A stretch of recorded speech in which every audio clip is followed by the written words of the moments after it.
अस्सलामुअलैकुम वरहमतुल्लाहि वबरकातुहू। औज़ुबिल्लाहि मिनश्शैतानिर्रजीम। बिस्मिल्लाहिर्रहमानिर्रहीम। अल्हम्दुलिल्लाहि रब्बिल आलमीन। सलातु वस्सलामु अला रसूलिहिल करीम। क़ाल अल्लाहु तआला फ़िल क़ुरआनिल मजीद बाद बिस्मिल्लाहिर्रहमानिर्रहीम।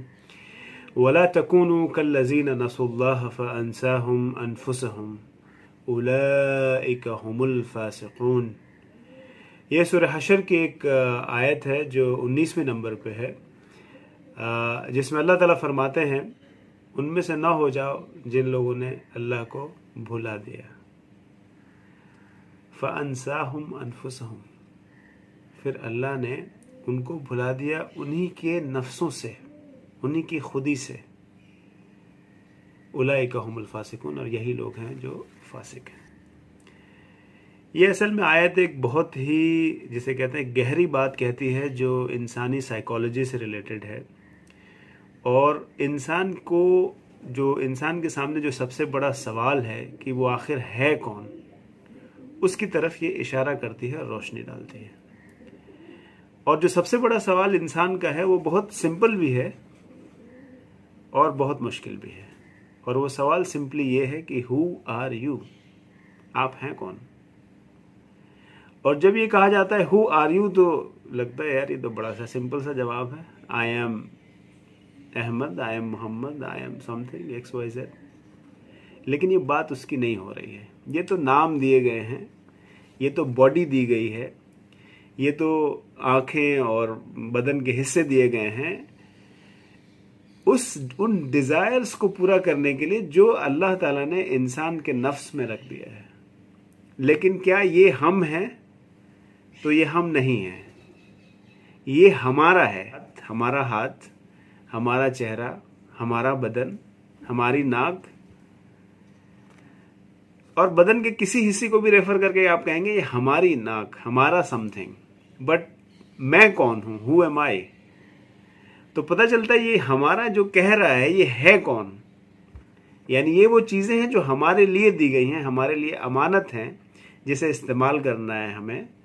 और हमारे साथ एक नफ्स भी जोड़ दिया गया है जिसके बेसिस पे हमें जांचा जाता है। लेकिन ये जो मैं हूं वो असल में एक रूह है, जिसे अल्लाह ताला ने कहा कि अम्र रब्बी, यानी रब का हुक्म है। वयसअलूनका अनिर रूह, वो लोग पूछते हैं कि रूह है क्या। कुल रूह मिन अम्र रब्बी, कह दीजिए कि रूह तुम्हारे रब का एक हुक्म है। अब सवाल यह है कि क्या हम इससे भूले बैठे हैं?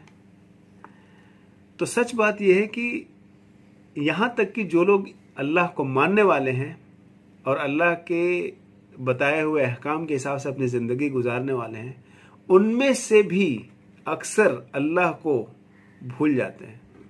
और उसमें से मैं भी हूँ, हम सब हैं।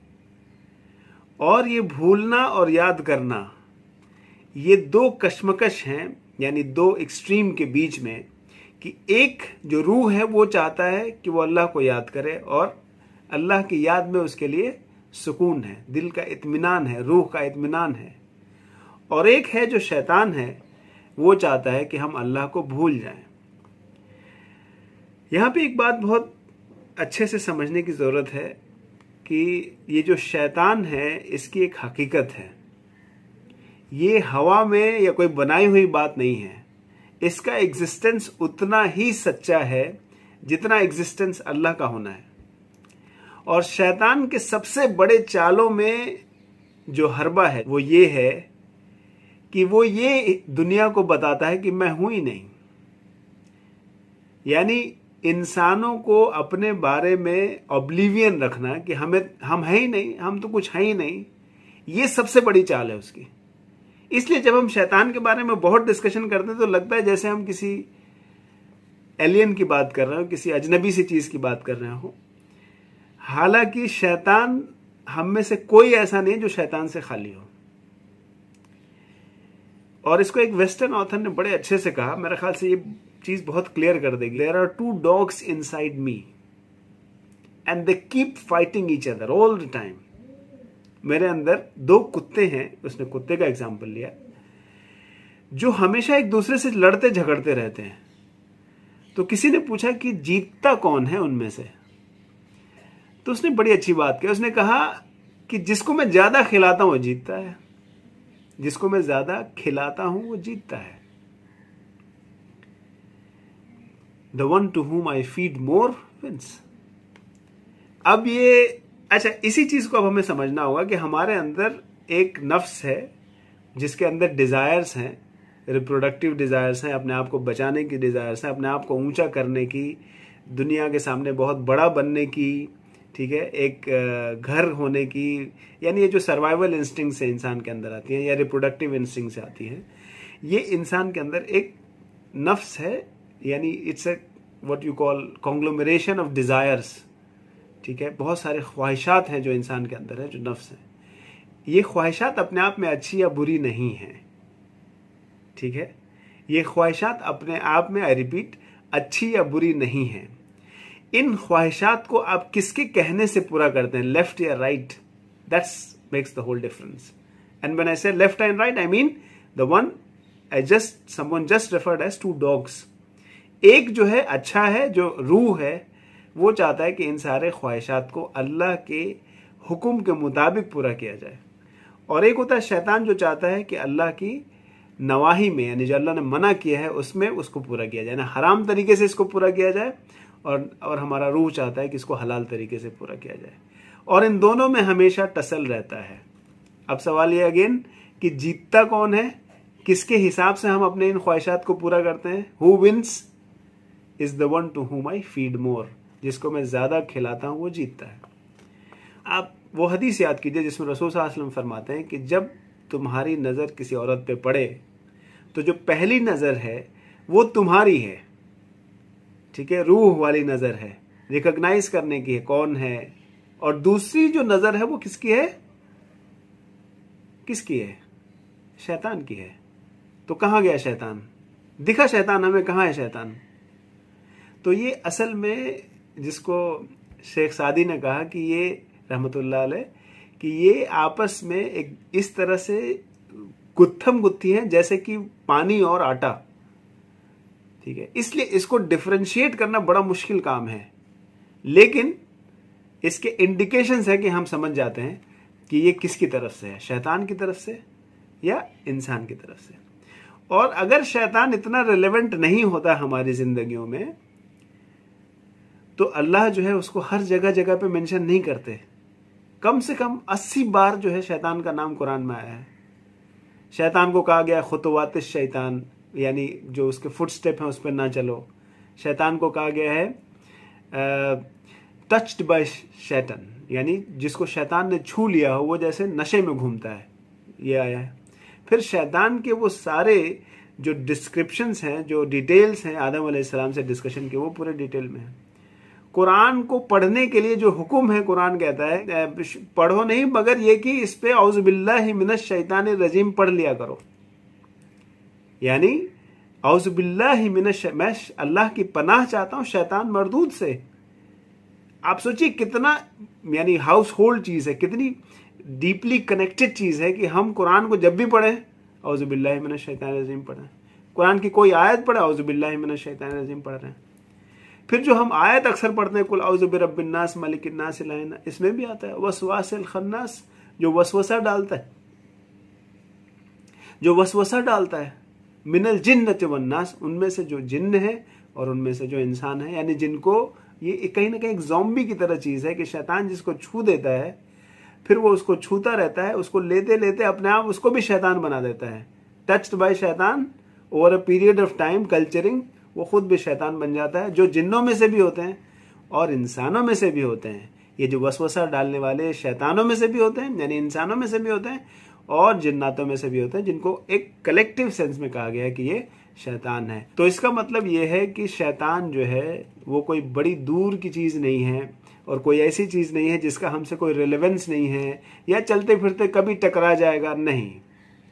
उसका हमसे सुबह शाम रात सोना उठना बैठना खाना पीना चलना फिरना हर चीज में लेना देना है।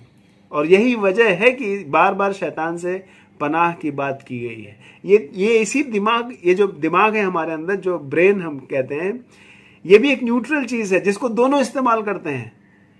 जब रूह जो मैं हूं, जब ये आर्गुमेंट देता है तो फिर शैतान उसी दिमाग को यूज करके, उसी लेवल के इंफॉर्मेशन को, उसी प्रीवियस इंफॉर्मेशन को यूज करके और आर्गुमेंट के अगेंस्ट आर्गुमेंट लेके आता है। जिस इंटेलेक्ट लेवल पे हम किसी बात को पॉजिटिवली कहते हैं, उसी इंटेलेक्ट लेवल पे शैतान भी उसे यूज करता है। इसीलिए ये इंटेलेक्ट कोई इस बात की यानी दलील नहीं है कि अगर आप बहुत ज़्यादा पढ़े लिखे हैं, बहुत इंटेलेक्चुअल हैं, तो आप भटक नहीं सकते, क्योंकि शैतान जो है उसी माइंड को यूज़ करता है, उन्हीं आर्ग्यूमेंट्स को यूज़ करता है। तो इसलिए हमें सबसे पहले तो ये समझने की ज़रूरत है कि शैतान की हकीकत क्या है। अब जो बात आई कि किसको ज़्यादा खिलाते हैं हम, है ना, रूह को ज़्यादा खिलाते हैं, रूह या शैतान को ज़्यादा खिलाते हैं।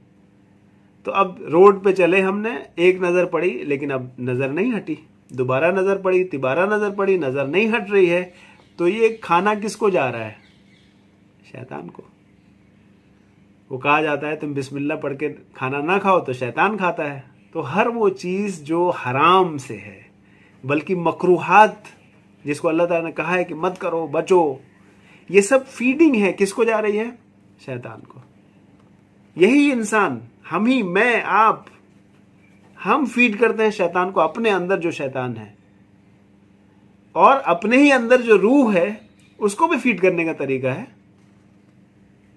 आप अल्लाह के एहसानों को याद करके रोइए, देखिए आप अल्लाह से कितने करीब होते हैं। और अल्लाह के एहसानात, मैं 100% श्योर हूँ, हम में से कोई ऐसा नहीं जिसके ऊपर एहसानात नहीं है। अल्लाह के बहुत एहसानात है, हम याद नहीं करते, लगता है अरे अपने इंटेलेक्ट की वजह से किया हमने ये काम, ठीक है ना, अपनी काबिलियत है ये शैतान है। ये फीडिंग किसको है? शैतान को। शैतान खा रहा है इससे, मजबूत हो रहा है इससे। और जब हम अल्लाह के सामने गिड़गिड़ाते हैं, रोते हैं, शुक्र करते हैं, तौबा करते हैं, शैतान की हालत ख़राब हो जाती है कि किसको खिलाया जा रहा है? ये खिलाया जा रहा है रूह को, हमारी जो असल सेल्फ है उसको खिलाया जा रहा है। जब हम कुरान पढ़ते हैं, क्योंकि रूह अल्लाह की हुक्म है, तो जब अल्लाह की कलाम को जब ये सुनता है तो इसको तक़वियत मिलती है, इसको मजबूती मिलती है, ये स्ट्रांग होता है। और जब जैसे जैसे स्ट्रांग होता है, ये दबाता है दूसरे वाले, मैं बार बार वो वर्ड यूज़ नहीं करूँगा जो वेस्टर्न ऑथर ने किया, लेकिन आप समझ रहे हैं, शैतान को दबाता है, कमज़ोर करता है उसे। तो ये तरीके हैं जिसकी तरीके से हम या तो रूह को मजबूत बना सकते हैं या शैतान को मजबूत बना सकते हैं। अब एक बात यह है कि अपने आप को भूल जाने से नुकसानात क्या है हमें। तो बहरहाल काफ़ी बातें तो इसमें आ गई, लेकिन एक जो बात है जो मेरे ख्याल से रह गई है वो ये कि जब आप शैतान को खिलाते हैं, शैतान मोटा होता है, मजबूत होता है, और जो इंसान के अंदर जो नफ्स है यानी जो रूह है वो जब कमज़ोर होती है तो फिर इंसान खुश नहीं रहता, ठीक है। यानी रूह को आप इस बॉडी से निकाल लेंगे तो क्या बचेगा? क्या बचेगा? मौत हो जाएगी। उसी तरह से रूह को जब कमज़ोर करेंगे तो इसमें क्या बचेगा? इसमें भी कमज़ोरी आएगी, ना इसके चेहरे में ताजगी रहेगी, ना इसके बॉडी में वो मजबूती रहेगी, ना इसके अंदर कोई अज़म उठाने की ताकत रह जाएगी, ये कमज़ोर होता जाएगा। और ये तो एक बात है, साथ ही साथ वो परेशान रहेगा, ठीक है, एंजियस, परेशान रहेगा, क्योंकि असल सेल्फ तो परेशान है ना, इसके पास सारी फैसिलिटीज़ होने के बावजूद भी ये परेशान रहेगा, डिप्रेस रहेगा, यहाँ तक कि ये सुसाइड तक जा सकता है। और जब ये बहुत परेशान रहता है तो फिर शैतान इसको जो आखिरी इसका वसवसा है वो डालता है कि अब बेटा तुम तो हार चुके हो, जो रूह हो तुम तो हार चुके हो, कहाँ फंसे पड़े हो इसमें, बेहतर है कि तुम सुसाइड कर लो। फिर वो वसवसा डालता है सुसाइड कर, और फिर आदमी सुसाइड कर लेता है, बहुत से लोग कर लेते हैं। जब एक आदमी सुसाइड कर ले तो समझिए कि ये अल्टीमेट विक्ट्री है शैतान की। जो अंदर हमारे दो लोग थे ना, उसने एक को, जिसे कहते हैं जो फाइट बॉक्स था जिसमें लड़ाई होती थी, उसने उसको से बाहर कर दिया, उस फाइट बॉक्स से ही बाहर कर दिया। शैतान का जो असल ऑब्जेक्टिव था और जो उनके एजेंट्स का जो ऑब्जेक्टिव था वो यही तो है कि वो ये कहना चाह रहे हैं कि अना खैरुम मिन हुआ। यही वो आर्ग्यूमेंट है जिसकी वजह से शैतान बाहर निकला। जन्नत से, इब्लीस। उसने सिर्फ यही तो कहा था मैं आदम से बेहतर हूं। तो इसलिए जितने भी शैतान, जितने भी इब्लीस के एजेंट्स हैं इंसानों में से और जिन्नातों में से, वो यही प्रूफ करना चाहते हैं कि अना खैरुम मिन हुआ, मैं इस आदम से बेहतर हूं, मैं इस आदम जात से बेहतर हूं, मैं इस आदमी से बेहतर हूं। और बेहतर क्या, इस बात को जस्टिफाई करना कि देखो जो मैंने बात कही थी ना कि ये सजदे के काबिल नहीं है, यही प्रूफ करना है शैतान को। शैतान हमेशा यही प्रूफ करना चाहता है कि ये सजदे के काबिल तब भी नहीं था, अब भी नहीं है, देखो इसने क्या क्या किया। तो वो ये प्रूफ करना चाहता है कि देखो मैंने जो काम किया था ना वो असल सही काम था, आई वॉज ऑन हक, मैंने इसको सजदा इसलिए नहीं किया था कि ये काबिल सजदा था भी नहीं। और मेरे प्यारे भाइयों और बहनों, यहाँ पे वो जिम्मेदारी हमें समझनी चाहिए, उस वेट को समझना चाहिए कि यार हम क्या प्रूफ करना चाह रहे हैं, हम क्या प्रूफ कर रहे हैं अपने लिए। हम अपने आप को हैवानियत और हैवानों से भी नीचे बल्कि लेके जाना चाह रहे हैं, असफल साफिलीन, गिरे हुए से भी बिल्कुल नीचे अपने आप को गिराए जा रहे हैं। हालांकि अल्लाह ताला ने हमें किस मकाम पे बनाया था, किस ऊंचाई पे बनाया था कि जहां पे सजदे करवाए थे अल्लाह ने फरिश्तों से। और आज हमारी हालत ये हो गई, क्यों? क्योंकि हम भूल बैठे कि हम हैं क्या।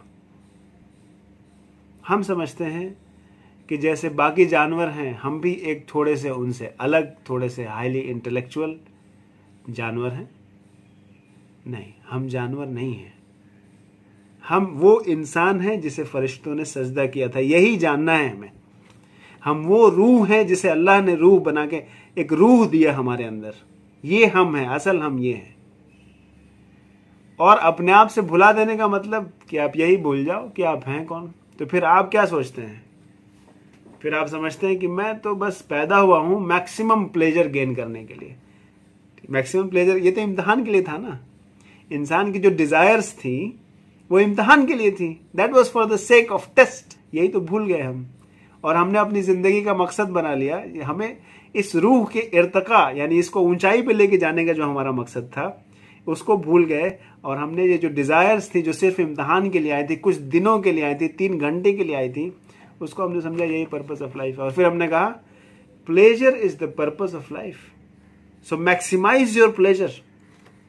यही आज जिंदगी का मकसद है। और एंजॉय भी कहाँ कर पाते हैं? आपके पास बेड है, नींद नहीं है, बीवियां या बीवी है, औरतें हैं लेकिन मोहब्बत नहीं है, बच्चे हैं लेकिन सेंस ऑफ फुलफिलमेंट नहीं है, परेशान है इस बात से कि क्यों पैदा हो गए ये, है ना। तो इसका मतलब क्या हुआ? ये क्या एंजॉय कर रहे हैं आप?